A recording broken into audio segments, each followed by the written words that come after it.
Assalamualaikum warahmatullahi wabarakatuh. Hamdan wa syukran lillah, la hawla wa la quwwata illa billah. Ma'asyiral muslimin wal muslimat rahimakumullah.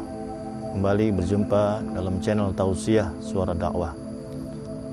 Rasulullah sallallahu alaihi wasallam pernah memberikan wasiat atau berpesan kepada umatnya dalam sebuah hadis Rasulullah sallallahu alaihi wasallam, mana pesan itu ada 3 hal.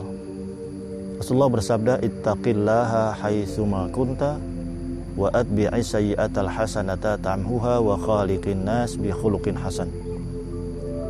Ada 3 pesan yang Rasulullah SAW sampaikan kepada kita sebagai umatnya sebagai bekal di dalam mengarungi kehidupan dunia yang fana ini.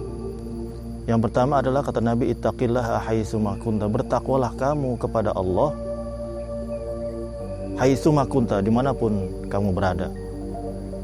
Takwa memiliki arti puncak dari ketakwaan itu adalah rasa takut kepada Allah Subhanahu wa taala. Semakin orang yang beriman kepada Allah maka memiliki jiwa yang khauf, takut kepada Allah Subhanahu wa taala. Tentunya takut kepada Allah berbeda dengan takut kepada makhluk. Kalau kita takut kepada ular, kepada macan, kita lari menjauh. Tapi ketika kita takut kepada Allah Subhanahu wa taala atas azab siksanya di akhirat kelak di neraka, maka kita semakin mendekat kepada Allah Subhanahu wa taala dengan melaksanakan seluruh perintah-perintah Allah, kemudian kita meninggalkan larangan-larangan Allah. Takwa juga diartikan oleh sahabat Rasulullah sallallahu alaihi wasallam bahwa seakan-akan kita berjalan di satu jalan yang sempit, kemudian kiri kanan kita ada duri, kemudian kita jalan begitu hati-hati jangan sampai kita terkena duri. Maka dalam kehidupan ini takwa menjadi modal bagi kita sebagai pakaian. Kita berjalan di muka bumi ini dengan hati-hati, kita jaga perintah-perintah Allah dan kita berusaha meninggalkan larangan Allah. Kemudian pesan yang kedua, kata Nabi sallallahu alaihi wasallam, wa atbi'is sayyi'atal hasanata tamhuha.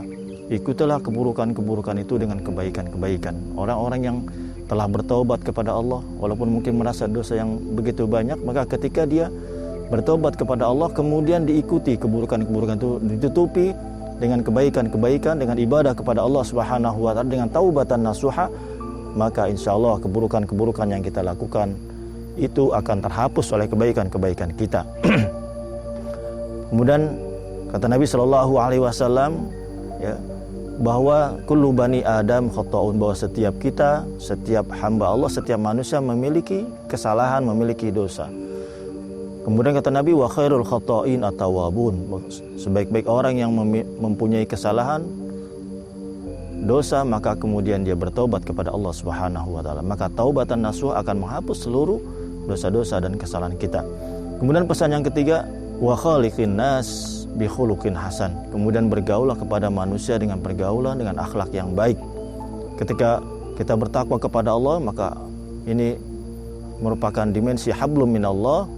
Kemudian ketika Rasulullah mengatakan wa khaliqin nas bi khuluqin hasan, bergaulah kepada sesama manusia dengan pergaulan yang baik, itu merupakan dimensi hablum minan nas.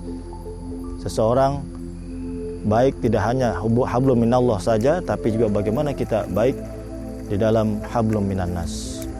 Ma'asyiral muslimin rahimakumullah, itulah kilasan hadis dari Rasulullah sallallahu alaihi wasallam. Mudah-mudahan ada manfaatnya buat diri saya pribadi dan seluruh kaum muslimin dan muslimat. Demikian, walafu minkum in uridu ilal islah mastata'tu wa ma taufiqi illa billah alaihi tawakkaltu wa ilaihi unib. Hadanallahu wa iyyakum ajma'in. Assalamualaikum warahmatullahi wabarakatuh.